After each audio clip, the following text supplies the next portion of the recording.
উত্তর ঢেমসা কেরানীহাট সাতকানিয়া আলিফ লাম মিম হিফস ও ইয়াতিমখানার উদ্যোগে 2 দিনব্যাপী ঐতিহাসিক মিলাদুন্নবী সিরাতুন্নবী সাল্লাল্লাহু আলাইহি সাল্লাম মাহফিল ও প্রথম বার্ষিক সভা উপলক্ষে আজ 22 এপ্রিল রোজ সোমবার বরকতময় দিন শেষে অন্ধকারের চাদর যখন পৃথিবী ঢেকে দিয়েছে, জানান দিয়েছে রাত হয়ে গেছে।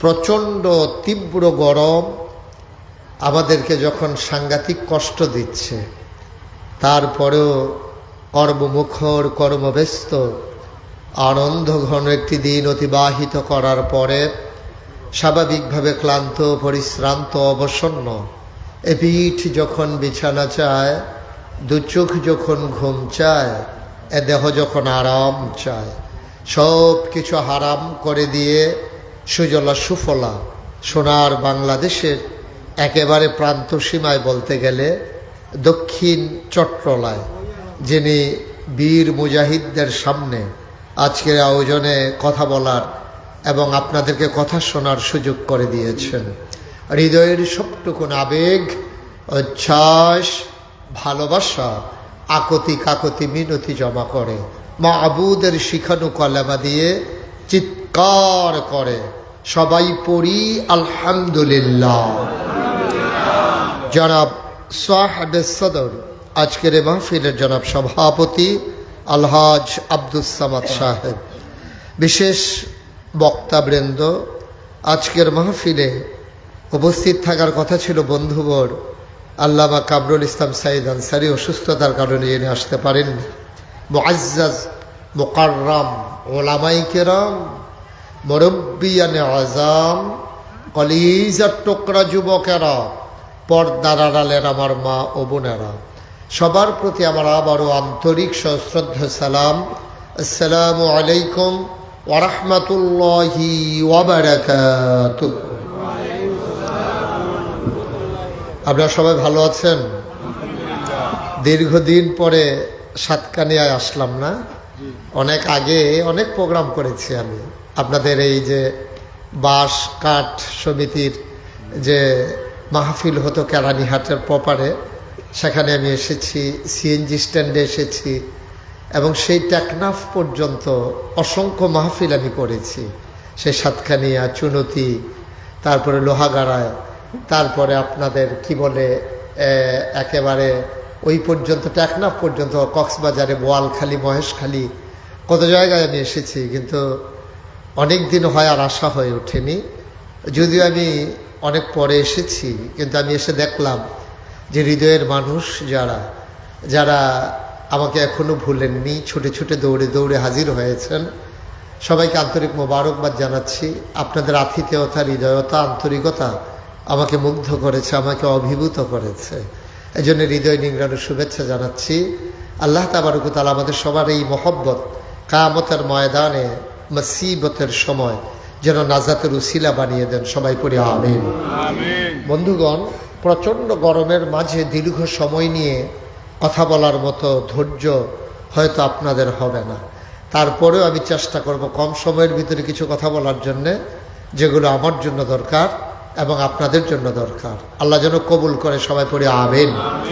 মাইকের আওয়াজ যাদের কানে পৌঁছে যাচ্ছে, খুব দ্রুততার সাথে আসতে হবে, খুব দ্রুত, তাড়াতাড়ি করে কদম ফেলে ফেলে আমরা চলে আসবো ইনশাআল্লাহ। প্রতিদিন তো এখানে মাহফিল হয় না, বছরে মাত্র 2 বার, সুতরাং বছরে 1 বার 2 দিন, সুতরাং আমরা সবাই মিলে দৌড়ে দৌড়ে ছুটে আসি।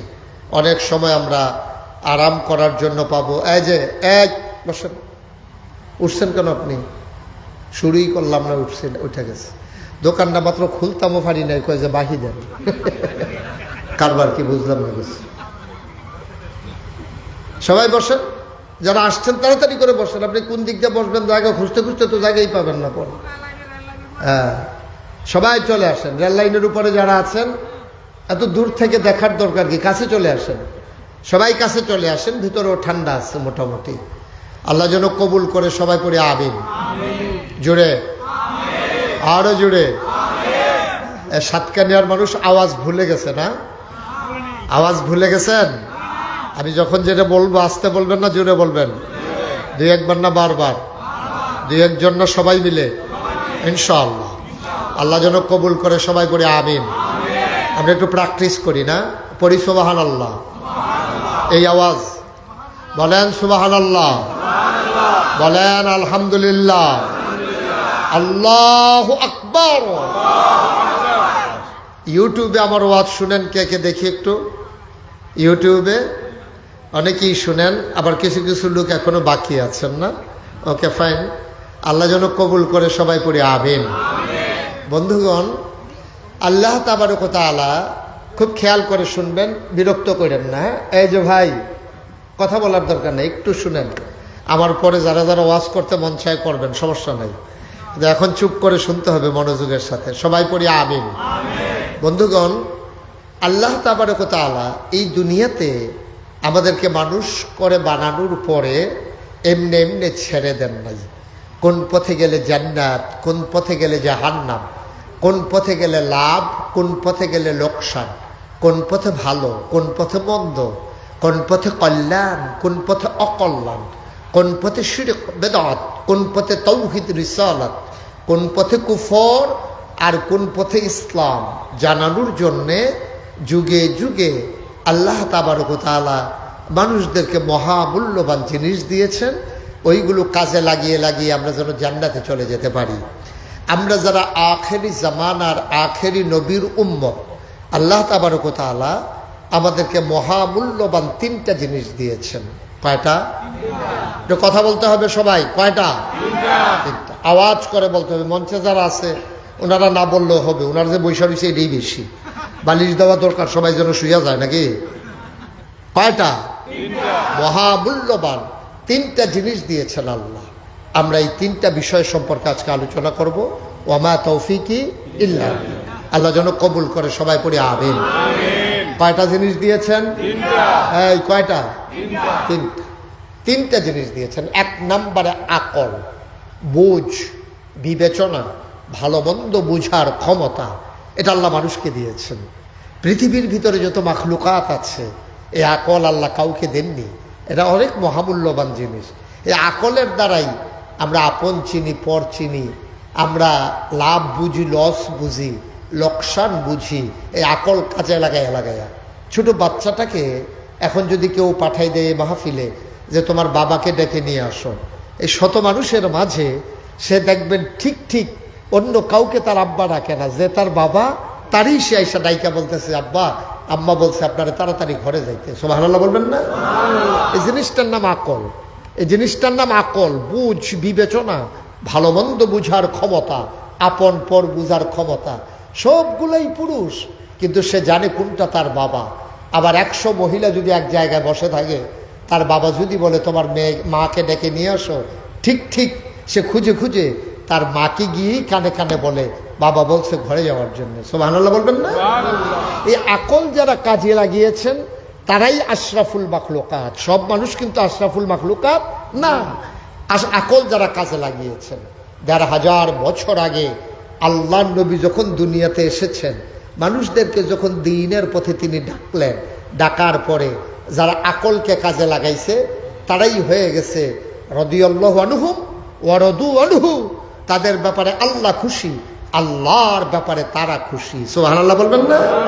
ওই আকল কাজে লাগানোর কারণে। ওরা কারা?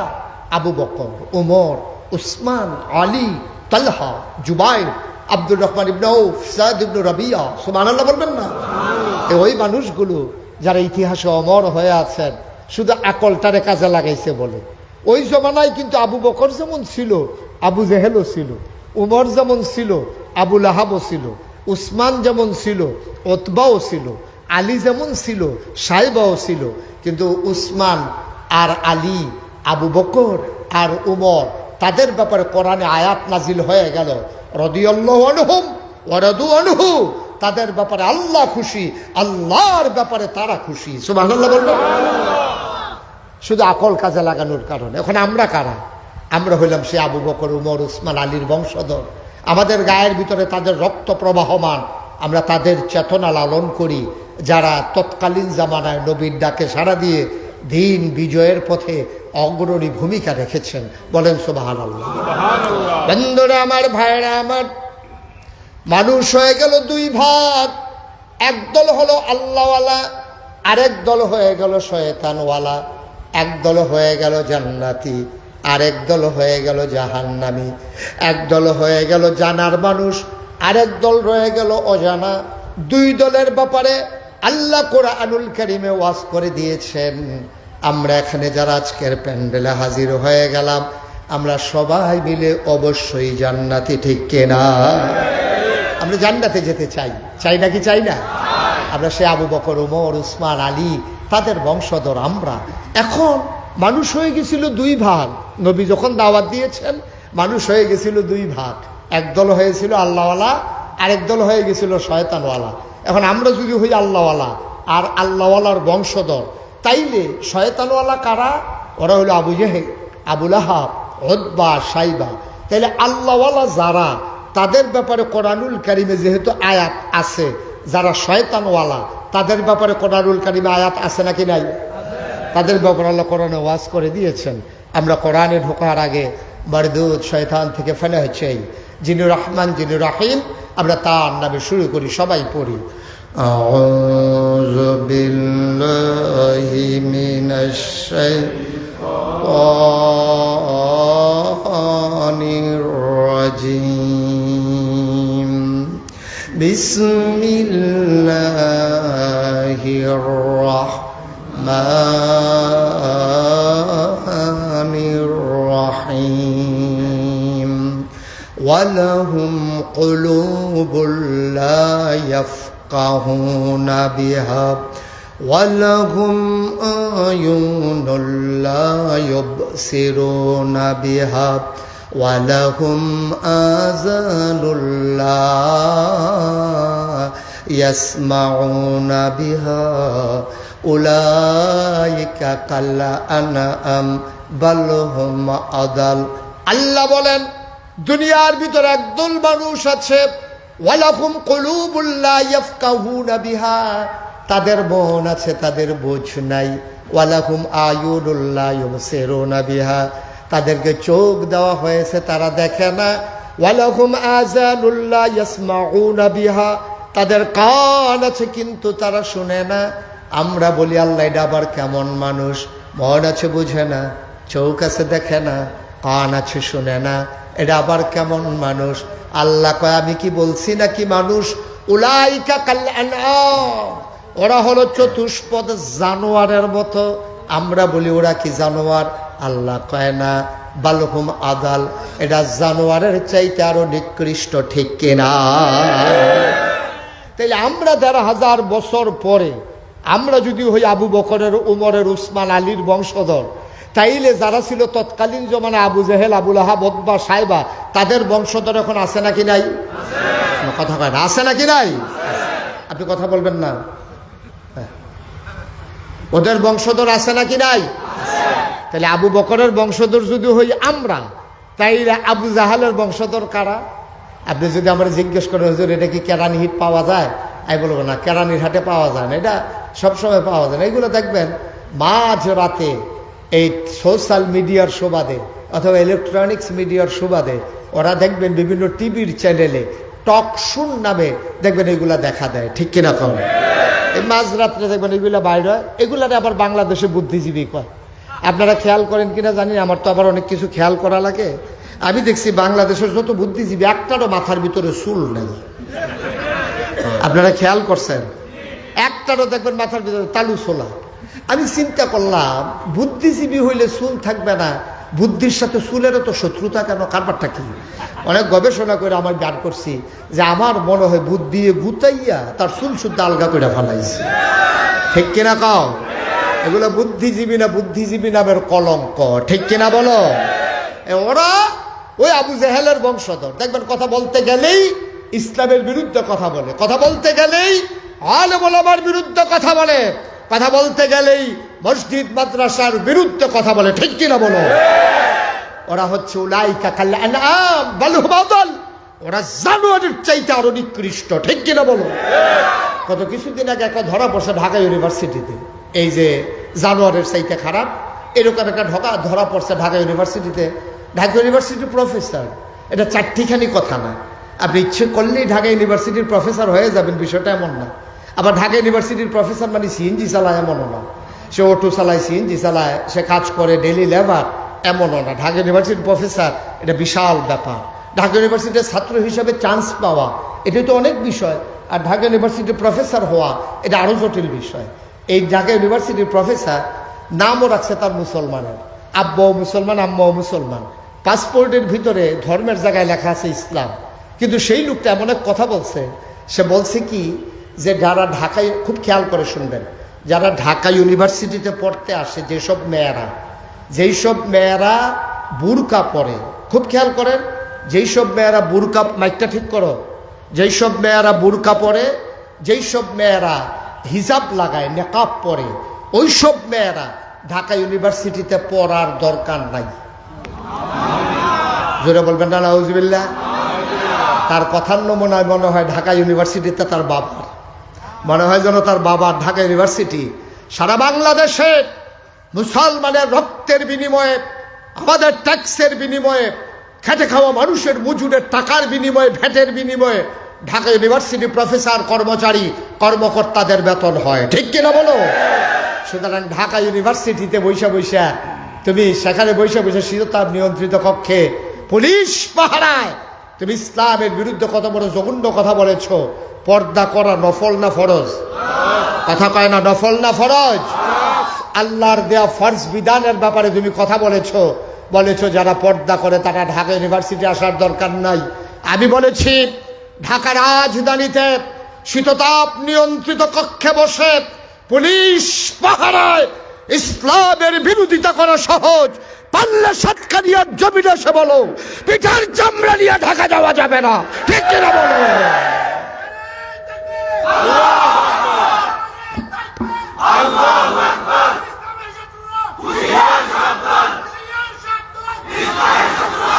সবাই পড়ে আমিন, জোরে পড়ে আমিন।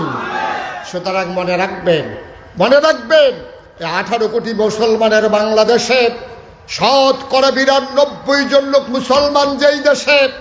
যেই দেশে আসা নামাজ পড়ে দুরূদ পড়তে পড়তে মানুষ ঘুমোতে যায়, ফজরের আজান শুনলে যেই দেশের মানুষের ঘুম ভাঙ্গে, আর সকালবেলা সুললিত কণ্ঠে আমার মায়েরা যখন কোরআন তেলাওয়াত করে, আলিফ লাম মিম হিফজখানার ছাত্ররা যখন সেই শেষ রাতে উঠে কোরআন তেলাওয়াত করে, এই বাংলায়, এই মুসলমানের বাংলায়, এই কোরআনের বাংলায়, মক্তব মাদ্রাসার মসজিদের বাংলায়, আলেম ওলামার বাংলায় ওই দুঃসাহস যারা দেখাবে এই ভূখণ্ডে তাদের জায়গা হবে না, ঠিক কিনা বলো?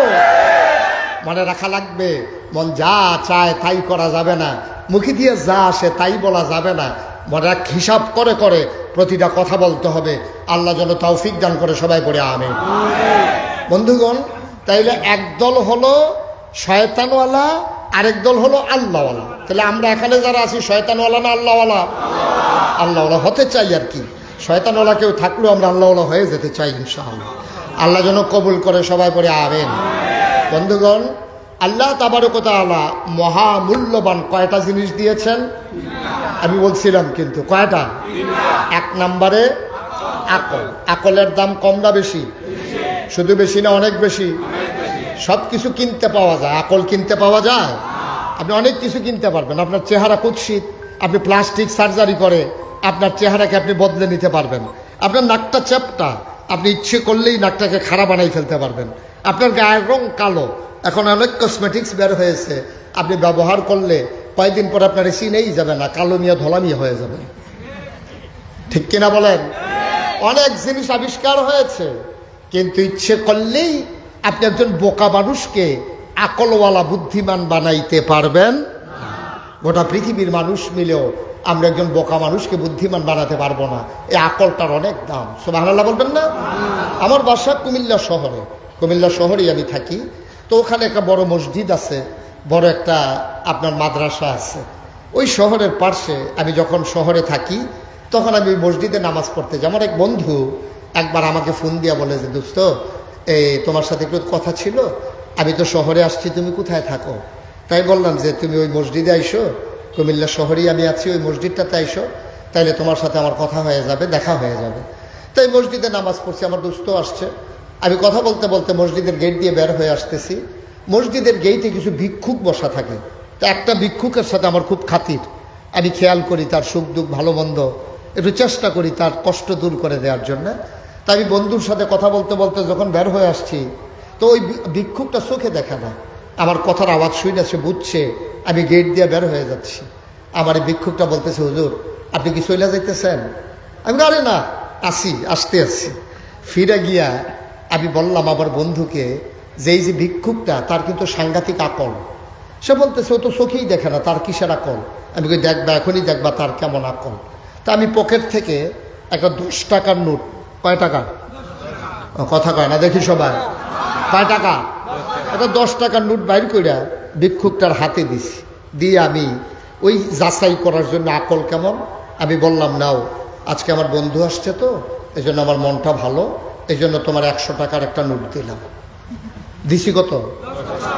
কথা বলবেন না, কয় টাকা বলছি কত? ও টাকাটা হাতে নিয়ে কি জানি দেখে আমার দিকে হাসি দিয়ে বলতেছে, মস্কারা করেন। এটা মস্কারা মানে? কয় 10 টাকা। সুবহানাল্লাহ বলবেন না, আমার চোখে পানি চলে আসছে। আমি চিন্তা করলাম, যেই মানুষটা কথা না বললে তার স্ত্রীকে চিনে না, 50 বছর সংসার করেছে যে মানুষটার সাথে, কথা না বললে তার স্ত্রীকে চিনে না, সামনে দিয়ে হেঁটে গেলে কে যায় বলতে পারে না, যেই সন্তান সে জন্ম দিয়েছে ওই সন্তানকে সে চিনে না, কথা না বললে, বাবা না ডাকলে, যেই মানুষটা স্ত্রী চিনে না, সন্তান চিনে না, ওই মানুষটার হাতে যখন 10 টাকার নোট দিয়ে বললাম 100 টাকা, মানুষটা ঠিক ঠিক চিনে ফেলেছে কয় টাকা। এটার নাম হইল আকল, ঠিক কিনা? এটার নাম বুঝ, বিবেচনা, ভালো মন্দ বুঝার ক্ষমতা। সুবহানাল্লাহ বলবেন না? তাহলে কয়টা জিনিস না আল্লাহ দিছে? ওয়াজ একবারে মুখস্থ করে ফেলতে হবে। কয়টা জিনিস দিছে? গেল কয়টা, রইল কয়টা? 2 নম্বরে কোরআনুল কারীম। সুবহানাল্লাহ বলবেন না? 1 নম্বরে হলো আকল, 2 নম্বরে কোরআনুল কারীম। আপনার গাইডলাইন, আপনার জীবন আদর্শ, আপনার পথ চলার পাথেয়, আপনি সকাল থেকে সন্ধ্যা, আপনার রান্নাঘর থেকে সংসদ ভবন, আপনার জন্ম থেকে আপনার মৃত্যু, আপনার ইন্টারন্যাশনাল রিলেশন, সকল ক্ষেত্রে আপনি কেমন করে আপনার জীবন চালাবেন, এজন্য সংবিধান কোরআনুল কারীম। সুবহানাল্লাহ বলবেন না? আল কোরআন আল্লাহ আমাদেরকে দান করেছেন। এই কোরআন যখন আল্লাহ দিলেন, এমনি এমনি আল্লাহ কোরআন দেয় নাই। এই কোরআন আমরা এমনি এমনি পাই নাই, আমরা দরখাস্ত দিয়েছিলাম আল্লাহর কাছে, ইহদিনাস সিরাতাল মুস্তাকিম, হে আল্লাহ আমাদেরকে সহজ সরল রাস্তা দেখাই দাও। আল্লাহ কয় যালিকাল কিতাবু লা রাইবা ফি হুদাল লিল মুত্তাকিন, তোমরা যারা ভয় পাওয়া মানুষ, তোমরা যারা আমার কাছে রাস্তা চেয়েছিলে, এই কোরআন হলো তোমাদের জন্য হেদায়েত। এই কোরআন যদি তুমি মানবে, মানতে মানতে মানতে মানতে 70-80 বছর যখন তোমার পার হয়ে যাবে, যখন তোমার ইন্তেকাল হয়ে যাবে, কেরানীর হাট মসজিদের মিনার থেকে ঘোষণা আসবে মানুষটা নাই, দলে দলে তোমারে দেখার জন্য লোকজন আসবে, কাফন পরিয়ে সবাই মিলে দাফন করে দেবে মাটির কবরে। তুমি যদি এই কোরআন মেনে মেনে চলতে পারো, একদিন যখন তুমি শুয়ে যাবা মাটির কবরে, সবাই দেখবে মাটির কবর, তুমি কবরে গিয়া দেখবা মাটির কবর মাটি নাই, মাটির কবর জান্নাতের টুকরা হয়ে গেছে। এই কোরআন, এই কোরআনের ভিতরে 500 আয়াত আছে। কয়শো? 6666 আয়াতের ভিতরে 500 আয়াত আছে হুকুমের আয়াত, আহকামুল কোরআন। এই 500 আয়াত, করো কইরো না, খাও খাইও না, যাও যাইও না, ধরো ধৈর্য না, এরকম আয়াত আছে কয়শো? বা কথা কেন কয়শো? যেগুলো বলছো করো এগুলো ফরজ, যেগুলো বলো কইরো না এগুলো হারাম, যেগুলো এইরকম ফরজ এবং হারামের সমন্বয়ে করো কইরো না, খাও খাইও না, যাও যাইও না, এরকম বিধানগুলো দিয়ে আল্লাহ আমাদের জীবন সাজিয়ে দিয়েছেন। যেমন আল্লাহ বলছেন আহাল্লাল্লাহুল বাইয়া ওয়া হাররামার রিবা, আল্লাহ ব্যবসারে হালাল করে দিয়েছেন, সুদকে হারাম করে দিয়েছেন। সুতরাং আপনি ব্যবসা করেন, সওয়াব হয়ে যাবে, সুদ খাবেন, কবিরা গুনাহ হয়ে যাবে, ঠিক কিনা বলেন? এরকম সবগুলো আছে। ওয়ালিল্লাহি আলান নাসি হিজ্জুল বাইতি মান ইসতাতা ইলাইহি সাবিলা, সামর্থ্য থাকার পর আপনি হজ করে ফেলবেন। ইয়া আইয়ুহাল্লাযীনা আমানু কুতিবা আলাইকুমুস সিয়াম কামা কুতিবা আলাল্লাযীনা মিন ক্বাবলিকুম লাআল্লাকুম তাত্তাকুন, আপনার উপরে রোজা ফরজ করে দেওয়া হয়েছে। আল্লাহ বলছেন আকিমুস সালাহ ইন্নাস সালাতা তানহা আনিল ফাহশাই ওয়াল মুনকার, নামাজ আদায় করে নাও, এই নামাজ তোমাকে মন্দ কাজ, খারাপ কাজ থেকে ফিরিয়ে রাখবে। এইভাবে আল্লাহ তাবারক ওয়া তাআলা তোমার জন্য আদেশ করেছেন, নিষেধ করেছেন। এই কোরআনুল কারীম তোমার এমন একটা জায়গা নাই যেই জায়গাটার ভিতরে তোমার কোরআন বিধান দেয় নাই। ও মুসলমান, কোরআন দিয়া যদি নামাজ পড়তে পারো, কোরআন দিয়া যদি রোজা রাখতে পারো, কোরআনের বিধানের কারণে শুয়োরের গোশত বাদ দিয়া যদি গরুর গোশত খাইতে পারো, কোরআনের কারণে ব্যবসা করো, সুদ ছেড়ে দিয়েছো, ব্যবসাকে হালাল করে দেওয়ার কারণে তুমি ব্যবসা করো, সুদ ছেড়ে দিয়েছো। এই কোরআন দিয়ে যদি তোমার মসজিদের ইমামতি হয়, মসজিদ হয়, বক্তব্য হয়, এই কোরআন দিয়ে যদি তোমার বাচ্চার কানের কাছে আজান হয়, এই কোরআন দিয়ে আমার রাষ্ট্র চলা জরুরি দরকার আছে নাকি না? কোরআন দিয়ে মুসলমানের যেমন ব্যক্তি জীবন চলবে, কোরআন দিয়ে মুসলমানের পরিবার চলবে, সমাজ চলবে, কোরআন দিয়ে চলবে তার অর্থনীতি, কোরআন দিয়ে চলবে তার সমাজনীতি, কোরআন দিয়ে চলবে তার রাজনীতি, কোরআন দিয়ে চলবে তার ইন্টারন্যাশনাল রিলেশন।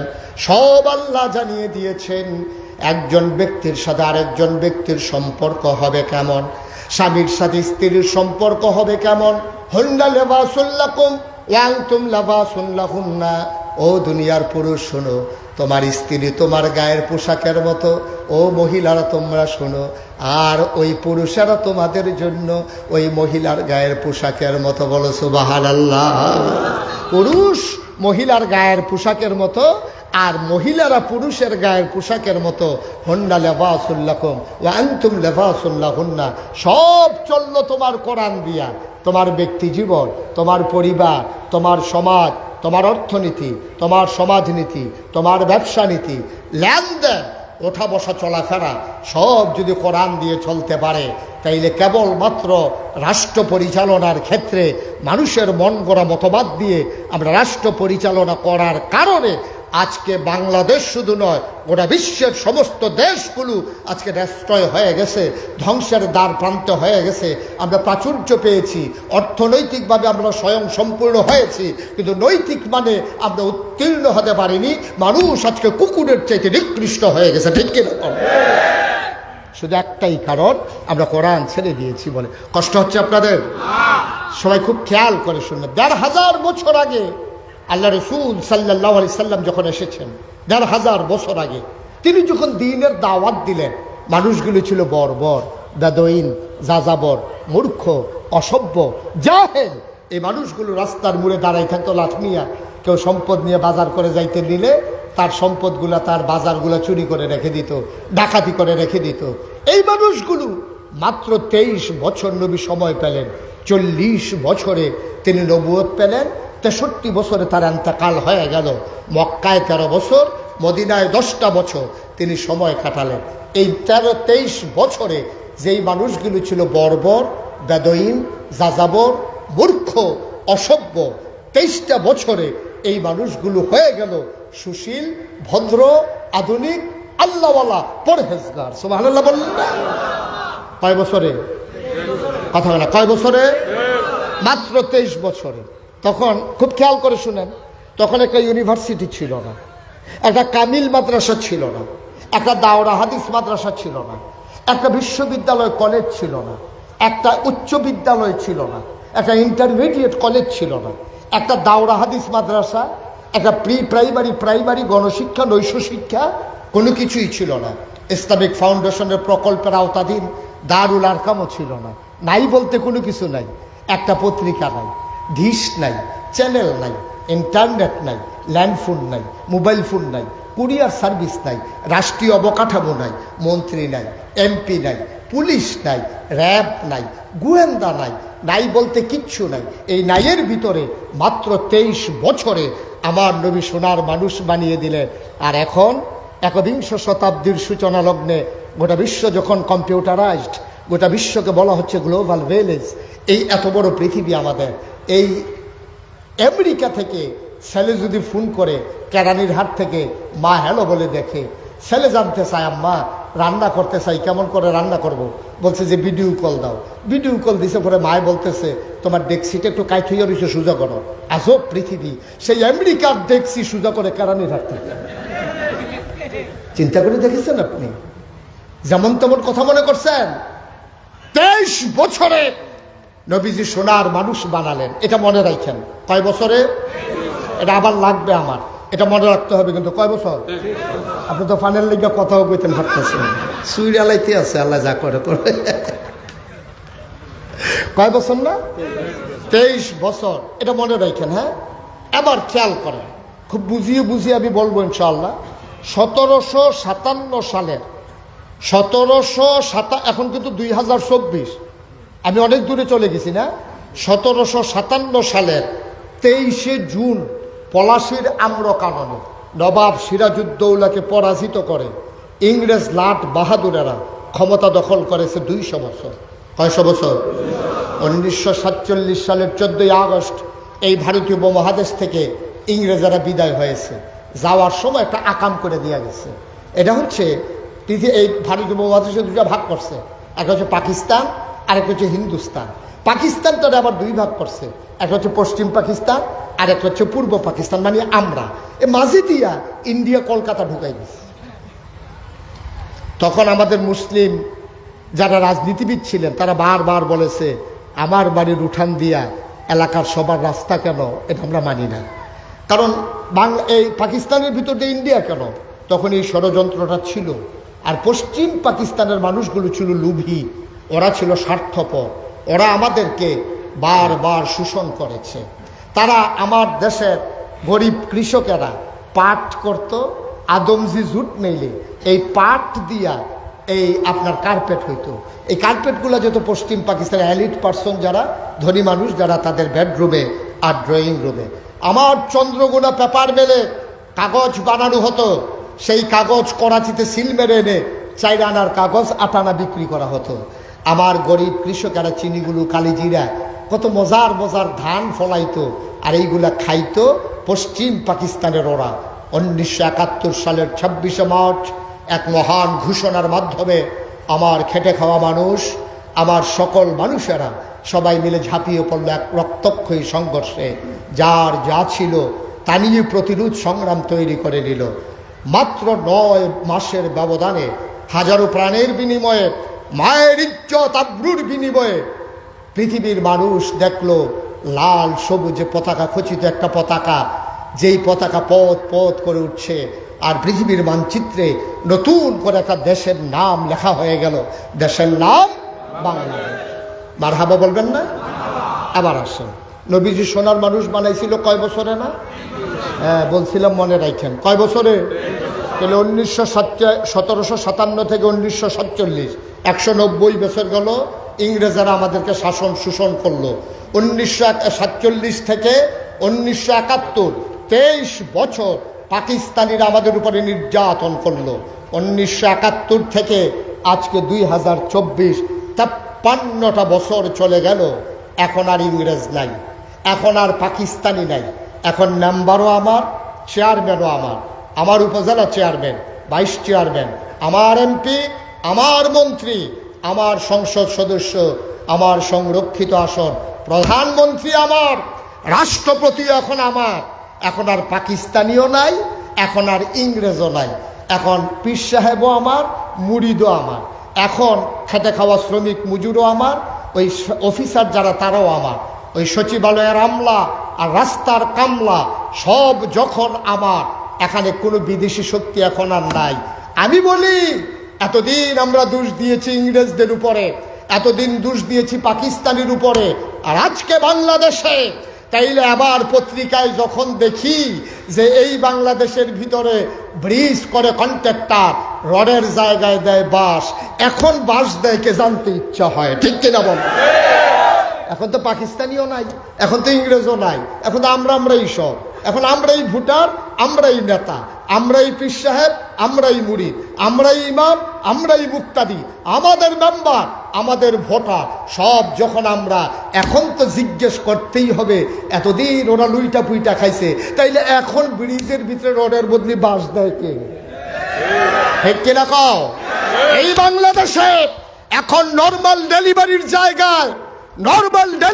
জায়গায় স্বার্থান্বেষী একদল ডাক্তার নামের কোষায় কারা আজকে নর্মাল ডেলিভারির জায়গায় সিজার করে জানতে মন চায়, ঠিক কিনা বলো? আজকে ফাইল আটকাইয়া কারা ঘুষ খায়? ওরা আমরাই, ঠিক কিনা বলো? এই বাংলারই জনগণ দেশটার প্রতি ন্যূনতম মায়া নাই, যা পাও লুটে পুটে ইচ্ছা মতো খাও, মনে হয় যেন মগের দেশ, মগের মুল্লুক, মন যা চায় তাই করো। এই জন্যই কবি বলেছিলেন, কি এক আজব স্বাধীনতা পেলাম, ধরা যাবে না, ছোঁয়া যাবে না, বলা যাবে না কথা, রক্ত দিয়ে কিনে নিলাম আজব স্বাধীনতা, ঠিক কিনা বলো? আজব এক স্বাধীন দেশে আমরা বাস করছি আজকে। কষ্ট হচ্ছে আপনাদের? তাহলে আবার যেতে হবে যার কাছে নবীজি সোনার মানুষ বানাইছিল কয় বছরে? কি দিয়া? কোরআন দিয়া। আজও যদি বাংলায় সোনার মানুষ পেতে চাও, তাহলে আবার যেতে হবে কোরআনের কাছে। কাগজে পত্রে সোনার বাংলা লেখা আর প্রকৃত অর্থে সোনার বাংলা হওয়া এক কথা নয়। আজকে খেয়াল করে দেখেছি টপ টু বটম এই সোনার বাংলায় সব জায়গায় পাওয়া গেল চিটার আর বাটপারের হেডকোয়ার্টার, ঠিক কিনা বল? সুতরাং সোনার মানুষ যদি বানাতে চাও তাহলে আবার যেতে হবে কোরআনের কাছে। কার কাছে? আমি বলছিলাম কয়টা জিনিস আল্লাহ দিয়েছেন?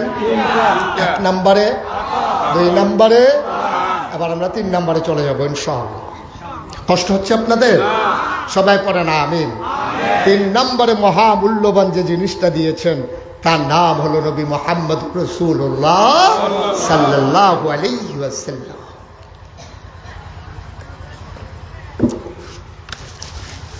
মুসলমান মন দিয়ে শোনো, 3 নম্বরে যিনি মহামূল্যবান নিয়ামত তিনি নবী মুহাম্মদুর রাসূলুল্লাহ সাল্লাল্লাহু আলাইহি ওয়াসাল্লাম। এই নবীকে যখন আল্লাহ পাঠালেন, আমাদের জানতে মন চায় মাওলা ও রব্বে কারীম, আপনি কেন নবী পাঠিয়েছেন, কি তার পরিচয় আপনি আমাদেরকে বলে দেন। আল্লাহ যেন ডেকে ডেকে কয়, বান্দারে ও বান্দা, নবীর পরিচয় পড়ে যাই না, আগে বলো আমি আল্লাহর ব্যাপারে তোমাদের কি ধারণা। আমরা বলে দিলাম মাওলা রব্বে কারীম। কেন আমরা কি 5 ওয়াক্ত নামাজে প্রতিদিন বলি নাই? প্রত্যেক রাকাতে, প্রত্যেক নামাজে আমরা জানিয়ে দিয়েছি আলহামদুলিল্লাহি রাব্বিল আলামিন। সমস্ত প্রশংসা কেবলমাত্র শুধুমাত্র একমাত্র আল্লাহ রাব্বুল আলামিনের জন্য, ঠিক কিনা? তাহলে আপনার ব্যাপারে আমাদের ধারণা হলো আপনি রব্বুল আলামিন, আপনি সমস্ত জগৎ সমূহের জন্য রব, লালনকারী, পালনকারী, জীবনদাতা, বিধানদাতা, হায়াতদাতা, মৌতদাতা, রিজিক দাতা। আপনি রহমান, আপনি রহিম, আপনি সত্তার, আপনি গফফার, আপনি আইয়ুব, আপনি ওয়াদুদ, আপনি প্রেমময়। সুবহানাল্লাহ বলবেন না? আল্লাহকেও বুঝলাম। তাইলে আমার ব্যাপারে তোমাদের ধারণা হলো আমি হচ্ছি রব্বুল আলামিন। আমরা বলি জি আল্লাহ। এটা আপনার ব্যাপারে আমাদের ক্লিয়ার ধারণা। এই ব্যাপারে আমাদের কোনো সন্দেহ নাই, কোনো দ্বিধা নাই, কোনো সংকোচ নাই। এবার আল্লাহ ডেকে কয়, তাইলে আবার নবীকে চিনে নাও। আমরা বলি জি আল্লাহ, এটাই তো শুনতে চাই। আল্লাহ ডাক দেয়া কয়, আমি আল্লাহ হইলাম রব্বুল আলামিন, আর তোমার নবী, তোমাদের যিনি নবী, ইনি হইলেন রাহমাতুল লিল আলামিন। সুবহানাল্লাহ বলেন। যত জায়গায় আল্লাহ রব, খুব খেয়াল করেন, যত জায়গায় আল্লাহ রব আর তত জায়গায় আবার নবী হইলেন রহমত। সুবহানাল্লাহ বলবেন না? এমন একটা জায়গা নাই যেখানে আল্লাহ রব আমার নবী রহমত না, এমন একটা জায়গাও না। খুব খেয়াল করেন, সবাই বলেন আমিন। এবার তাইলে কি দাঁড়ালো রেজাল্ট? আমার আল্লাহ যত জায়গায় রব, আমার নবী তত জায়গায় রহমত। প্রমাণ দলিল কি? আল্লাহ নিজেই ওয়াজ করে দিয়েছেন। আল্লাহ বলছেন ওয়ামা আরসালনাকা ইল্লা রাহমাতাল লিল আলামিন। কি মজার কথা, পল্লী কলিজা ঠান্ডা হয়ে যায়। এই আয়াতটার ভিতরে আল্লাহ এমন একটা মধু দিয়ে রেখেছেন, আপনি যদি মজা করে চোখ বন্ধ করে একেবারে দিলের কান লাগাইয়া আপনি কান পেতে শুই না, দেখেন কি মজা লাগে। আবার সবাই আমরা মজা করে পড়বো ইনশাআল্লাহ। সবাই পড়েন ওয়ামা আরসালনাকা ইল্লা রাহমাতাল লিল আলামিন। আমার নবী হইলেন রহমত। আমি জিজ্ঞেস করলাম মাওলা ও রব্বে কারীম, আমার নবী যে রহমত আর প্রমাণ আছে নাকি? আল্লাহ কয় কোরআন খুলে দেখো, কোরআন পড়ে দেখো। কোরআনের ভিতরে জায়গায় জায়গায় আমি আল্লাহ বলে দিয়েছি।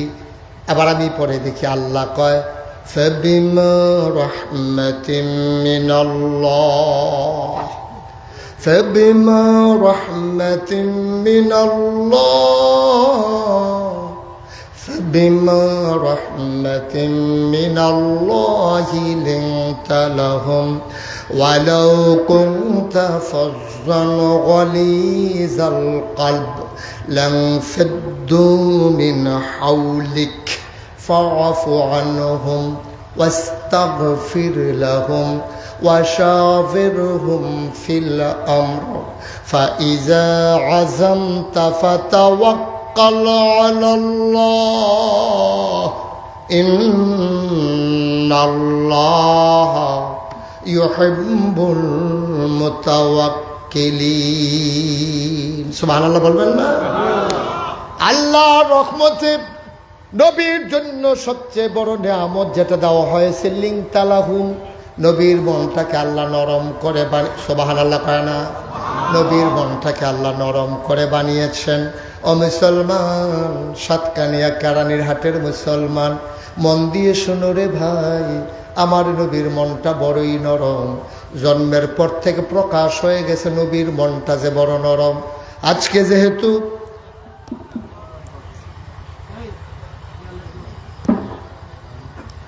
এই মাহফিল, যেহেতু মিলাদুন নবী সিরাতুন নবী মাহফিল, নবীর জীবন থেকে আমরা একটু কথা শুনবো। আমার নবীর জীবন কেমন, জীবন মন দিয়ে শুনে যাও। আল্লাহ কয় নবীর মনটা বড় নরম। সুবহানাল্লাহ কয় না? যে বছর আল্লাহর নবী দুনিয়াতে তাশরীফ আনলেন, ১,৫০০ বছর আগে আমার নবী জন্মগ্রহণ করলেন যেই শহরের নাম মক্কা। তৎকালীন জামানায় মক্কায় যারা বংশাবলী মানুষ, যারা কুরাইশ, উমাইয়া, বনু তামিম, বনু কেনান, বনু হেশাম, দামি দামি বংশের মানুষ যারা, তৎকালীন জমানায় একটা নিয়ম ছিল, ওই জমানার মায়েরা নিজের জন্ম দেওয়া বাচ্চাকে বুকের দুধ খাওয়াইতেন না। সুবহানাল্লাহ বলবেন না? খুব খেয়াল করে একটু শুনেন, মনোযোগ দিয়ে। মনোযোগ নষ্ট হয়ে গেছে নাকি? সবাই পড়ে না আমিন। বাচ্চাদেরকে মায়েরা বুকের দুধ খাওয়াইতো না। তো বাচ্চা খাবে কি? দুধের বাচ্চা রুটি খেতে পারে, গোশত খেতে পারে, তো কি খাবে বাচ্চা? তৎকালীন জামানায় তায়েফ একটা শহর ছিল, এখনো আছে। তায়েফ থেকে একদল মহিলা আসতো মক্কায়। মহিলা আইসা তায়েফ থেকে এই মহিলারা মক্কায় ঢুইকা টাকাওয়ালা বাচ্চা যারা, তাদেরকে নিয়ে যেত টাকার বিনিময়ে। দুধ পান করাইয়া ২-২.৫ বছর পরে আইনা সেটা বাচ্চাগুলাকে আবার আইনা মায়ের কাছে ফেরত দেওয়া যাইত। তো নবী যেই বছর জন্মগ্রহণ করছে, এই বছর একদল মহিলা রওনা করছে তায়েফ থেকে আসবে মক্কায়। কোত্থেকে রওনা করছে? কোত্থেকে আসবে? কই? মনে করেন কর্ণফুলী ব্রিজ থেকে রওনা করছে, আসবে কেরানীরহাট। রওনা করছে কোত্থেকে? কর্ণফুলী ব্রিজ, আসবে কোথায়? কেরানীরহাট। তো মহিলারা যখন রওনা করছে, এই কর্ণফুলী ব্রিজ পার হইয়া যেই মাত্র আপনার পটিয়ে আসছে, পেছনে ফিরে দেখে একজন মহিলা নাই। কয়জন নাই? সবাই কথা বলতে হবে তো, কয়জন? একজন মহিলা নাই। যার সাথে ছিল ওই মহিলা বলতেছে, এই একজন মহিলা তো নাই। কয় কে নাই? কয় আমার সাথেই তো ছিল। কার নাম? ওনার নাম হইল হালিমা। সুবহানাল্লাহ বলবেন না? হালিমা পিছনে পড়ে গেছে। আমরা কর্ণফুলী ব্রিজ থেকে রওনা করলাম, পটিয়া আস্তে আস্তে সে পেছনে পড়ে গেছে। তো ওরা পটিয়া মাদ্রাসা গেইটে দাঁড়াই থেকে অনেকক্ষণ দাঁড়ায় তাকাই রয়েছে, হালিমার আর খবর নাই। তো সবাই বলতেছে আমরা কেরানীরহাট যাওয়া লাগবে, এখানে দাঁড়াই থাকলে হবে, শীতকালের বিকাল, কোন সময় বিকাল হয়ে সন্ধ্যা হয়ে যায়, চলো তাড়াতাড়ি আমরা যাই, হালিমা বোধহয় আসতে পারবে না। হালিমা পেছনে পড়ে গেছে। সবাই মিলে আসছে কেরানীরহাট। কেরানীরহাট আইসা ঢুইকা কোন বাড়িতে বড় বিল্ডিং আছে, কার বাপ জাপান থাকে, আমেরিকা থাকে, কার বাপ বড় কন্ট্রাক্টর, কার টাকা বেশি, এরকম দেখে দেখে খুঁজা সব বাচ্চাগুলো নিয়ে টাকার বিনিময়ে তারা রওনা দিছে। রওনা দিয়ে যখন চন্দনাইশ গেছে, দেখে যে তারা যাইতেছে, হালিমা আসতেছে। তারা আহারে কার কাছে ওয়াজ করতে আসি, তারা আর হালিমা ক্রস করছে চন্দনাইশ। তা হালিমা জিজ্ঞেস করতেছে, দেখছে তো সবার কুলে বাচ্চা, তো জিজ্ঞেস করতেছে, এই তোরা কি সব বাচ্চা নিয়ে আসছস? তোমার জন্য বসে থাকবো, তুমি তো পটিয়া আসার আগেই পিছনে পড়ে গেছো, অনেকক্ষণ আমরা অপেক্ষা করছি, তুমি আসো নাই বইলা আমরা গিয়া কেরানীরহাট থেকে বাচ্চা নিয়ে চলে আসছি। আর বাচ্চা নাই?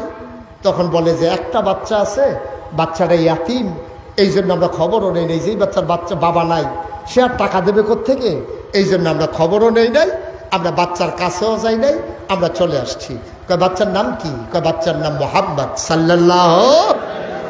নবীর নাম শুনলে কি পড়তে হয়? দুই একবার না বারবার, দুই এক দিন না প্রতিদিন, দুই এক সপ্তাহ না প্রতি সপ্তাহ, দুই এক মাস না 12 মাস, দুই এক বছর না সারা জীবন আমরা পড়ব সাল্লাল্লাহু আলাইহি ওয়াসাল্লাম। হালিমার স্বামীর মনটা ছিল নরম, হালিমা ছিল বাস্তববাদী হিসাবী মহিলা। হালিমা ডাক দেয়া কয়, স্বামী আমার, চন্দনায় এসেছি, এখনো কেরানীরহাট যাই নাই, এবার বোধহয় বাচ্চা আমাদের ভাগ্যে নাই, এতিম বাচ্চা আমরা আনবো না, কারণ দুইটা টাকার জন্যই তো বাচ্চা আনবো, এতিম বাচ্চা না কি করবো, ওরা টাকা দেবে কোত্থেকে? হালিমার স্বামী বলতেছে, ও স্ত্রী আমার, ভাগ্যে বোধহয় ভালোই রেখেছে, আল্লাহ পেছনে পড়ে গেছিলাম, চলো যাই, যদি বাচ্চারা পছন্দ হয় আনবো, নাইলে দরকার নাই, চলো যাই, এখান থেকে ফেরত যাওয়ার দরকার নাই। চন্দনাইশ থেকে কেরানীরহাট কত দূর, ঘুরে দেখে আসি বাচ্চাটা কেমন। হালিমার বারবার না করে হালিমার জামাই বুঝাইয়া শোনাইয়া নিয়ে আসছে হালিমাকে কেরানীরহাট মক্কায়। মক্কায় আসার পরে কাবার কেনারে গিয়া তাকায়া দেখা একজন লোক দাঁড়িয়ে আছে। লোকটাকে জিজ্ঞেস করছে, ভাই এই এলাকায় নাকি একটা বাচ্চা আছে, তার বাপ নাই। কয় বাচ্চার নাম কি? কয় বাচ্চার নাম মুহাম্মদ।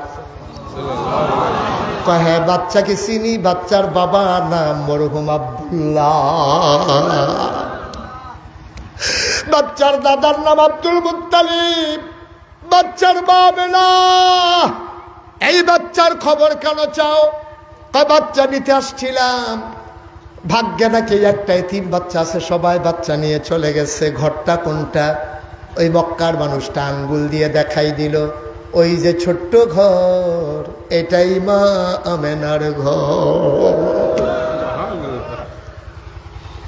হালিমার স্বামী আর নিজের একটা বাচ্চা ছিল, নাম ছিল আব্দুল্লাহ। তিনজন মিলে উঠে করে এসেছেন।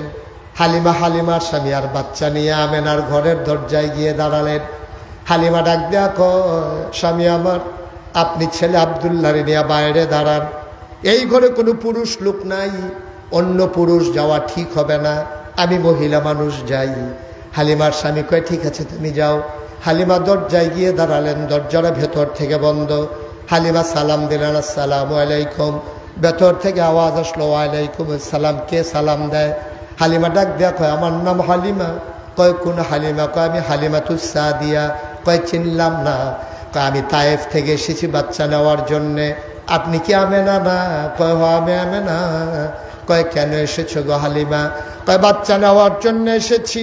আমেনা ডাক দেয়া কয়, হালিমা, ও হালিমা, সকাল থেকে তায়েফের কত মহিলা আসলো, সবাই বাচ্চা নিয়ে চলে গেল, বাচ্চার কান্নার ওয়া ওয়া আওয়াজ শুনলাম, উটের পায়ের শব্দ শুনলাম, কেউ একবার আবার ঘরের দিকে তাকাইও দেখলো না, উকিও মারল না। তোমার বুঝি মায়া লাগছে গো হালিমা? আহলান সাহলান মারহাবা, মোস্ট ওয়েলকাম, আমার ঘরে তোমারে স্বাগতম। হালিমা কয়, আমি দরজা ধাক্কা দিয়ে ভেতরে ঢুকলাম। আমি ঢুকে দেখি ঘরের ভিতরে বিছানার উপরে মা আমেনা বসে আছেন আসন পেতে, কোলের ভিতরে ছোট্ট শিশু মোহাম্মদ। এইরকম একটা সাদা রুমাল দিয়া বাচ্চার মুখটা ঢাকা, বাচ্চার মুখটা ঢাকা। আমি বললাম আমেনা, ও আমেনা, বাচ্চা কই? কয় বাচ্চা কোলের ভিতরে। কয় বাচ্চা নেব এমন কোনো কথা নাই, যদি পছন্দ হয় নেব, নাইলে নেব না, একটু বাচ্চাটারে দেখতে চাই। আমেনা কয় দেখে নাও নয়ন ভরে। হালিমা কয় দেখবো কেমনে, রুমাল দিয়ে মুখ ঢেকে রাখলে। আমেনা টান দিয়া পর্দাটা সরাই দিলেন। হালিমা কয় খোদার কসম, আমি জীবনে অনেক বাচ্চা দেখেছি, এত সুন্দর মানুষের বাচ্চা হইতে পারে আমার জানা ছিল না। মা আমেনা যখন পর্দাটা সরিয়ে দিলেন, আমি অবাক বিস্ময়ে তাকিয়ে দেখলাম এত সুন্দর মানুষ হয়, এত সুন্দর মানুষ আমি আর কোনোদিন দেখি নাই। মুফাসসিরিনে কেরাম, মুহাদ্দিসিনে আযম, ঐতিহাসিক ভাষাবিদ, শিক্ষাবিদ, কবি, সাহিত্যিক সবাই কয় হালিমা কথা বলতে সাবধানে বইল গো হালিমা, তুমি বলতেছো এত সুন্দর বাচ্চা আর দেখো নাই, এত সুন্দর বাচ্চা দেখবা কেমনে গো হালিমা?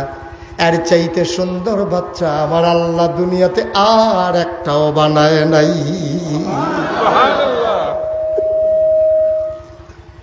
তুমি দেখবা কেমনে? এর চাইতে সুন্দর বাচ্চা আর নাই।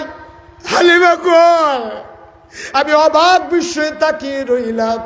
আমি দেখলাম বাচ্চার চোখ দুইটা বন্ধ করে বাচ্চাটা ঘুমায়। আমি অনেকক্ষণ তাকিয়ে থাকলাম, মনে মনে চিন্তা করলাম, আহারে আমি তো বাচ্চাটারে দেখতেছি, বাচ্চাটা তো আমারে দেখে না। বাচ্চাটা যদি আমারে দেখতো, সে তো চোখ বন্ধ করে ঘুমায়। আমি কারো কাছে কিচ্ছু বলি নাই, কিচ্ছু বলি নাই।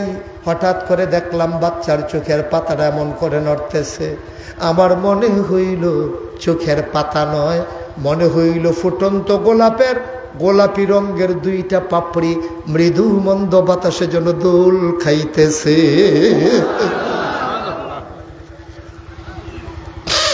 আস্তে করে বাচ্চাটা চোখ খুলল, আবার বাচ্চাটা আমার দিকে তাকাইল। আমি তো আগের থেকে তাকিয়ে আছি, চার চোখের মিলন হয়ে গেল। বাচ্চাটা আমার দিকে তাকিয়ে আছে, আমিও বাচ্চাটার দিকে তাকিয়ে আছি। খোদার কসম, হঠাৎ করে দেখলাম বাচ্চার ঠোঁটের কোণাটা একটু বাঁকা হয়ে গেল। সে ঠোঁটের কোণাটা বাঁকা করে একটা মুচকি হাসি দিল। হাসিটার সাথে সাথে মনে হইল আমার কলিজাটা দুইটা ভাগ হয়ে গেছে।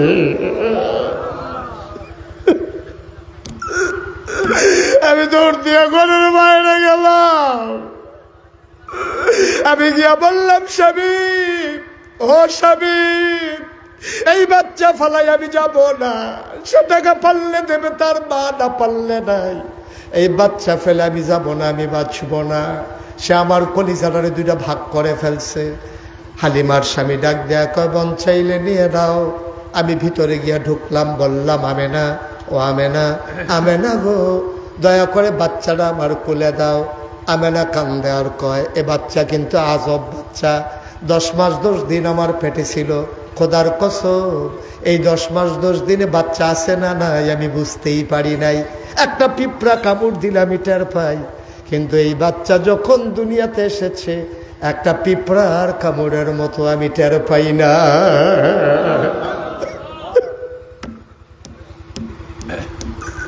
হালিমা, ও হালিমা, এই বাচ্চা আজব বাচ্চা গো হালিমা।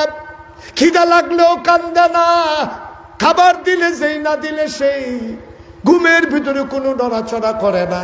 এটা একটা আজব বাচ্চা গো হালিমা। শোনো শোনো শোনো, একদিনের কথা শোনো। আমি বাচ্চাটারে ঘুম পাড়াইয়া হাম্মামে ঢুকেছি, গোসলখানায়। গোসল করার জন্য যখন ঢুকেছি, আমি গায়ের ভিতরে পানি ঢেলে নিয়েছি। হঠাৎ করে শুনলাম রুমের ভিতরে কে যেন নড়াচড়া করে। আমার মোহাম্মদ ঘুমের ভিতরে নড়ে না, কে নড়াচড়া করে? আমি অবাক বিস্ময়ে আমি চমকে উঠলাম, থমকে দাঁড়ালাম।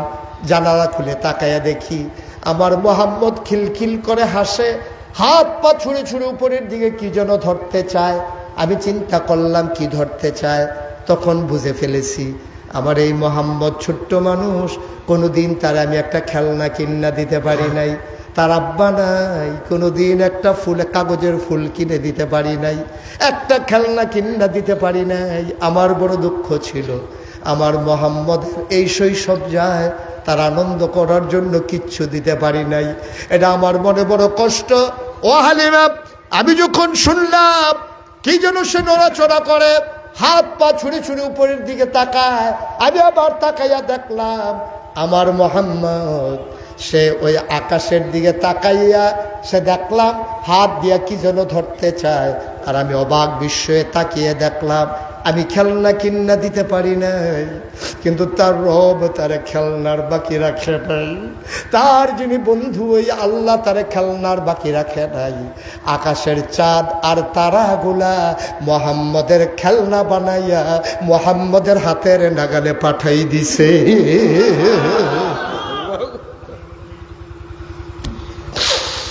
কারানির হাটের মুসলমান, এই নবী তোমার নবী, আমার নবী। ওয়ামা আরসালনাকা ইল্লা রাহমাতাল লিল আলামিন, তিনি আমার রহমত কেন পাঠাইলেন তাকে নিজেই আল্লাহ ঘোষণা করে দিলেন, লাকাদ কানা লাকুম ফি রাসূলিল্লাহি উসওয়াতুন হাসানা। তিনি হইলেন মডেল, তিনি হইলেন আদর্শ, তিনি হইলেন নমুনা, তিনি হলেন আইডল, তিনি হলেন আইকন, তিনি আমার নবী, তুই আমার নবী। ও বন্ধু, এবার হালিমার কয়, আমেনা, ও আমেনা, এই বাচ্চা আমার কাছে আমানত, বিসমিল্লাহ বলে দিয়ে দাও। হালিমা হাত ধরে দাঁড়িয়ে আছেন, কয় পারলে টাকা দিও, না পারলে না, বাচ্চাটা তাড়াতাড়ি দাও। হালিমা কয়, আমেনা যখন আমার কুলে বাচ্চাটা দিলেন, খোদার কসম আমার শরীরটা ছিল শুকনা, আমি তায়েফ থেকে রওনা করেছি, আমার ছেলে কি নাম আব্দুল্লাহ, সুবহানাল্লাহ কয় না, আমার ছেলে আব্দুল্লাহ বারবার বুকের ভিতরে চুষণ দিয়েছে এক ফোঁটা দুধের জন্যে। আমার ছেলে এক ফোঁটা দুধ পায় নাই, আমার বুকটা ছিল শুকনা, আমার গায়ে শক্তি ছিল না, দুধ ছিল না, বাচ্চা বারবার চুষণ মেরেছে, এক ফোঁটা দুধ পায় নাই। কিন্তু যেই মাত্র বিসমিল্লাহ বলে মোহাম্মদকে কোলে নিলাম, আমি টের পাইলাম আমার শুকনা দুইটা বুক দুধে ভরপুর হয়ে গেছে।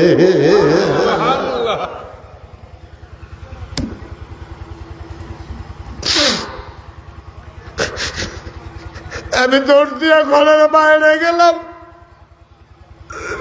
আমি গিয়ে বললাম, শাবিব, অশাবিব, একটা সেকেন্ড আর দেরি করা যাবে না, জলদি করে রওনা দেন তায়েফের দিকে।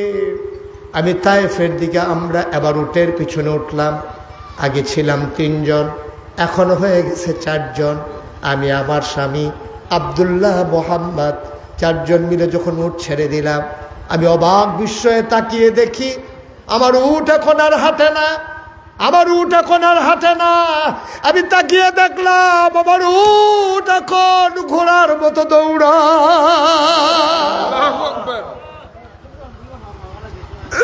দেখা হয়েছিল চন্দনাইশ, ওরা যাইতেছে আর হালিমা, কথা মনে আছে নাকি? দেখা হয়েছিল চন্দনাইশ, চন্দনাইশ পার হয়ে এখনো তারা পটিয়ায় ঢুকে নাই। এর ভেতরে তারা পিছন ফিরে তাকালো, ওটের পায়ের শব্দ শোনা যায়। তারা ফিরে তাকাইয়া দেখে হালিমা তাদেরকে ছুঁয়ে ফেলেছে। ওরা অবাক বিস্ময়ে তাকিয়ে রইল। যেই হালিমা আসার সময় পটিয়া পেছনে পড়ে গেছিল, ওই হালিমা কখন কেরানির হাট গেল, কখন বাচ্চা নিল, কখন আসলো। হালিমার বান্ধবীরা ডেকে কয়, ও বান্ধবীরা, হালিমার বান্ধবীরা ডেকে কয়, ও সই আমার, ও বান্ধবী আমার, কেরানির হাট গিয়ে কি উট বদলাইছ? উট কি বদলাই ফেলছো নাকি? নাইলে এই উট এমনি দৌড়ায় কেমনে ঘোড়ার মতো? হালিমা ডাক দেয়া কয়, না, উট দৌড়ায় না। আমি কেন উট দৌড়ায় আমি জানি না। কই উট কেন দৌড়ায়? আমি বলতে পারবো না। কয় তাইলে কে জানে? কয় আমার স্বামীও জানে না। উট কেন দৌড়ায় জানে কে? কয় আমার ছেলে আব্দুল্লাহও জানে না। কয় তাইলে জানে কে? হালিমা চোখের পানি ছেড়ে দিয়ে কয়, আমার মনে হয় উট কেন দৌড়ায় জানে মক্কার শিশু মুহাম্মদ। বন্ধুরা আমার, ভাইরা আমার, মন দিয়ে শুনো, মুশতাক ফয়েজি যদি কোনোদিন আর না আসে, কোনোদিন যদি আর না ডাকে, মনে রাখবা আমি এসেছিলাম মনে রাখবা কথা কয়টা বলে গেলাম। এই নবী তোমার জন্য মডেল, এই নবী তোমার জন্য আদর্শ, তিনি আইডল, তিনি আইকন, তিনি উসওয়াতুন হাসানা, তিনি রাহমাতুল্লিল আলামিন। এই নবীজি তোমার আমার নবী, এই জীবন আদর্শ যেটা নিয়ে এসেছেন, সেই সকাল থেকে সন্ধ্যা, রান্নাঘর থেকে সংসদ ভবন, তোমার জন্ম থেকে তোমার মৃত্যু, সব জায়গায় সেই আল্লাহর বিধান আর নবীর তরিকা মেনে যদি চলতে পারবা, একদিন যখন মরে যাবা সবাই দেখবে মাটির কবর, তুমি গিয়া দেখবা মাটির কবর মাটি নাই, মাটির কবর জান্নাতের টুকরা হয়ে গেছে। পড়ো আমিন। এমন একটা জিন্দেগি আমরা চাই নাকি চাই না? কথা বলা চাই নাকি চাই না? ভাই জান্নাতে চলে যাবো, এই আমল কি আমরা করতে পারি? এই আমল তো আমরা করতে পারি না। সাহাবারা সারাটা রাত যায় নামাজে দাঁড়িয়ে থাকতেন, সারাটা দিন ওই ঘোড়ার পিঠে যুদ্ধের ময়দানে দিন কাটাতেন আর রাত কাটাতেন যায় নামাজে। আমরা দুর্বল হয়ে গেছি, আমরা অসহায় হয়ে গেছি, আমাদের না আছে ইমানি চেতনা, না আছে শারীরিক শক্তি, আমরা ইচ্ছে করলেই এখন আর ওই তেমন করে আবাদত করতে পারি না। তাহলে কি আমরা জান্নাতে যাব না? হ্যাঁ, আমরা যদি জান্নাতে যেতে চাই, আমি হাদিস শরীফে পেয়েছি তিনটা জিনিস মানুষকে সুপারিশ করে করে জান্নাতে নিয়ে যায়। কয়টা? বা কথা কয় না, কয়টা? নাম্বারে রমজানের রোজা, সুবহানাল্লাহ কয় না? 2 নম্বরে মসজিদ, 3 নম্বরে কোরআনুল কারীম। কোরআন তোমারে সুপারিশ করে করে জান্নাতে নিয়ে যাবে। হাসরের ময়দানে যখন তুমি উঠবা, জাহান্নামের দারোয়ান নাম হইল আব্দুল মালেক, তোমারে টেনে টেনে যখন জাহান্নামের দিকে নিয়ে যাবে, আব্দুল মালেকের চাইতে আরো মোটা তাজা একজন গিয়া সামনে দাঁড়াবে, বলবে যে এই লোকটার নাম আব্দুল মান্নান না? কয় হ আব্দুল মান্নান। কয় বাড়ি কেরানির হাট না? কয় হ সাতকানিয়া কেরানির হাটে বাড়ি। কয় মানুষটারে তোমরা কই নিয়ে যাও? কয় মানুষটার জাহান্নাম লেখা হয়ে গেছে, নিয়ে যাই। কারে বলে কি আমি নিয়ত করছি এই মানুষটারে জান্নাতে নেব, আর তুমি জাহান্নামে নিয়ে যাচ্ছ, এত বড় সাহস? ধমক দেবে, বলবে তুমি কে? কয় তোমার কাছে পরিচয় দেব না, তুমিও তো একজন কর্মচারী, আমার দাম অনেক বেশি, আমি যদি কথা বলাই লাগে বলবো ওই আল্লাহর সাথে। আল্লাহ ডাক দিয়া বলবে এই কে এখানে কথা কয়? কোরআন ডাক দিয়া বলবে আল্লাহ কোরআন কি তোমার কথা না? আল্লাহ বলবেন হ্যাঁ কোরআন তো আমার কথা। কয় তোমার কথার কি কোনো দাম নাই? বলবে যে অবশ্যই দাম আছে। কয় কোরআন যদি তোমার কথা হয় আর তোমার কথার যদি দাম থাকে, ওই নাগাইশের পীর সাহেব যেই দিন 22শে এপ্রিল মাহফিলের ভিতরে আসছিল কেরানির হাটে, পাশেই ছিল কোরআনের মাদ্রাসা, উনি যখন কোরআনের মাদ্রাসার কথা বলেছে, মানুষগুলো সবাই মিলে কোরআনের মাদ্রাসার জন্য তারা যার যা করা দরকার তারা ওয়াদা করেছে। আমি সেই দিন ওয়াদা করেছিলাম যারা কোরআনের পক্ষে আছো, আমি কোরআন তোমাদেরকে জান্নাতে না নিয়ে ছাড়ব না। আমি ওয়াদা করেছিলাম, আমার কি ওয়াদার কোনো দাম নাই? ফ্লোর লেভেলে, ভিট লেভেলে পিলারগুলা, কলামগুলো উঠে গেছে, মাদ্রাসার ছেলেরা থাকার জায়গা নাই, পড়ার জায়গা নাই। কত কষ্ট করে মানুষগুলো, এলাকার গরিব মানুষগুলো কোরআনের মাদ্রাসা দাঁড় করাতে চেয়েছে। যারা দৌড়ে দৌড়ে হাজির হয়েছে, সবাই মিলে যার যার তৌফিক অনুযায়ী কোরআনের মাদ্রাসায় যে শরীক হয়ে গেল। আমি যে ওয়াদা করলাম যারা কোরআনের পক্ষে থাকবে, আমি কোরআন তাদের পক্ষে থাকবো, আমার কথার কি কোনো দাম নাই? আল্লাহ বলবেন আব্দুল মালেক ছেড়ে দাও, আমার কোরআন ওয়াদা করেছে এই মানুষটারে সম্মান দিয়া জান্নাতের দরজায় পৌঁছে দাও। ভাইরা আমার, বন্ধুরা আমার, মন দিয়ে শুনো, এই কোরআন যেন আমাদের জন্য সুপারিশকারী হয়ে যায়। এই কোরআনের ঘরের জন্যে আমরা আমাদের তৌফিক অনুযায়ী একটা লুকও খালি যাব না, একটা লুকও খালি যাব না, সবাই মিলে সবার তৌফিক অনুযায়ী কোরআনের মাদ্রাসায় দিয়ে যাব। আর এই দানের বিনিময়ে আব্বা আম্মার কবর যেন জান্নাত হয়ে যায়। সবাই মিলে প্রাণ ভরে দোয়া করে দেব, পড়ো আমিন। আমরা এখনই দোয়া করবো ইনশাআল্লাহ। দোয়ার আগে আমি ভাই দোয়া না করে চলে যাবেন? দোয়া লাগবে না আপনাদের? দোয়া লাগবে না? হ্যাঁ চেক শার্ট বসো তুমি, উনি হুজুর মানুষ, ওনার মধ্যে দোয়া লাগবে না, তোমার লাগবে, বসো। যারা দাঁড়িয়ে আছেন বসে পড়ুন। আমরা সবাই মিলে এখন দোয়া করব, সবাই মিলে তওবা করব। দরকার আছে নাকি নাই? আমাদের জীবনে গুনাহ আছে নাকি নাই? সবাই মিলে আমরা একটু তওবা করি। এই তওবার ফাঁকে আমার ছেলেরা আসবে, একটা লুকো খালি যাবেন না। কোরআনের মাদ্রাসায় যার যা সামর্থ্য আছে 1000, 500, 100, 200, 10, 20 টাকা আমরা সবাই মিলে শরীক থাকবো। আমরা কোরআনকে সাক্ষী হিসাবে বানিয়ে ফেলতে চাই, কোরআনকে সুপারিশকারী বানাতে চাই।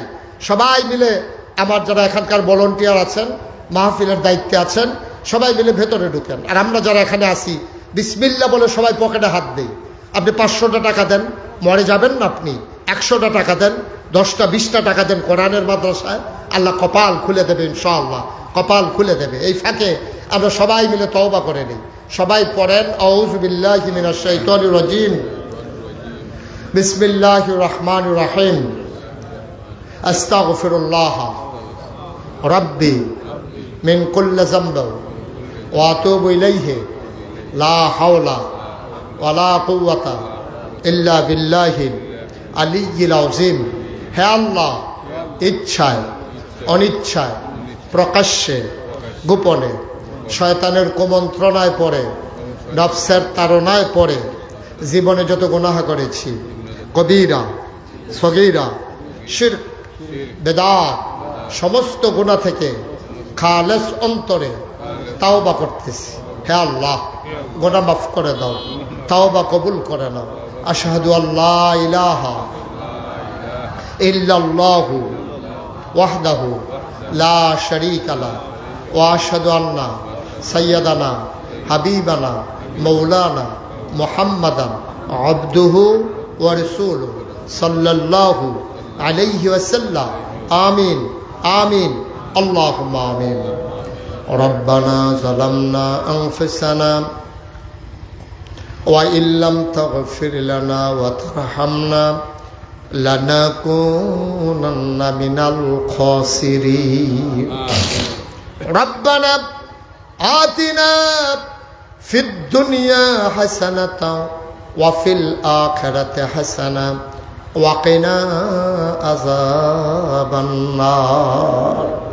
আয় আল্লাহ তাআলা, তোমার কুদরতি পায়ে ধরে ভিক্ষা চাই, আজকের এই মাহফিল থেকে তোমার শাহী দরবারে আমরা গুনাহগার গোলামেরা খালি দুটি হাত বাড়াইলাম। আমাদের এই হাতগুলারে মাবুদ তুমি খালি ফিরিয়ে দিও না ইয়া রাব্বাল আলামিন। আমরা যারা হাত বাড়াইলাম এই জীবনে যত গুনাহ করেছি, কবিরা সগীরা শিরক বেদাত, ইচ্ছায় অনিচ্ছায় প্রকাশ্যে গোপনে, সব গুনাহ থেকে মাফ চাই। আমাদের জীবনের গুনাহগুলো মাফ করে দাও। এই জীবনে আমরা আর গুনাহ করব না, বলেন আল্লাহ। এই জীবনে আমরা আর গুনাহ করব না। আমি জানি না কার আব্বা নাই, আমি জানি না কার আম্মা নাই।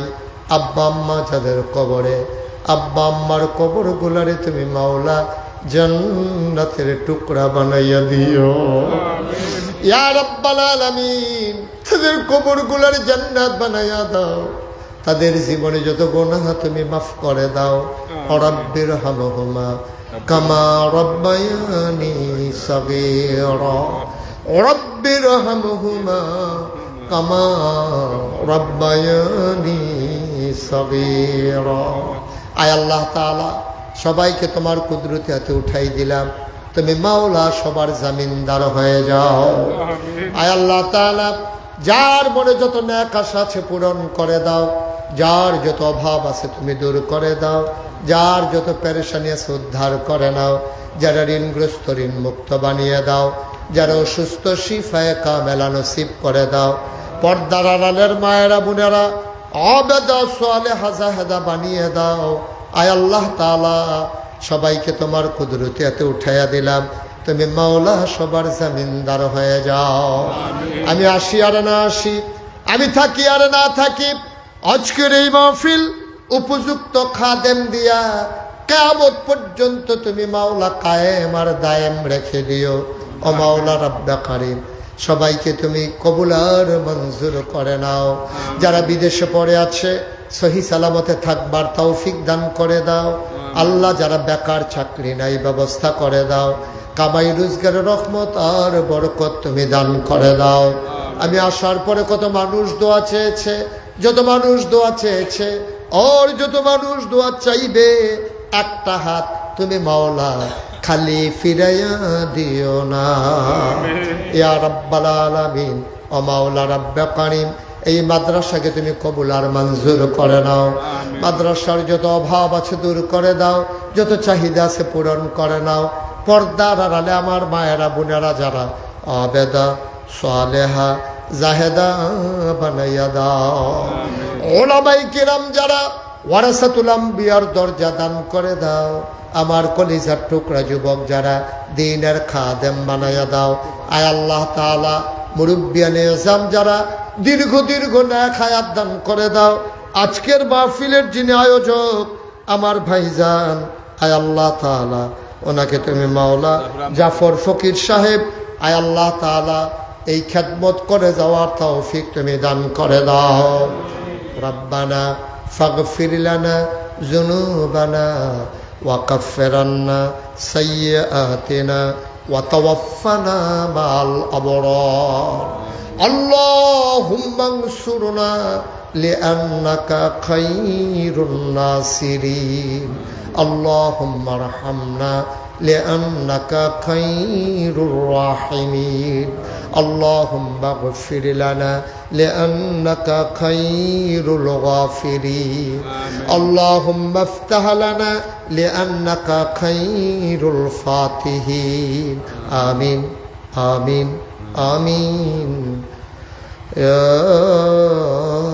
রাব্বাল আলামিন। بحق كلمة طيب لا إله إلا الله محمد رسول الله صلى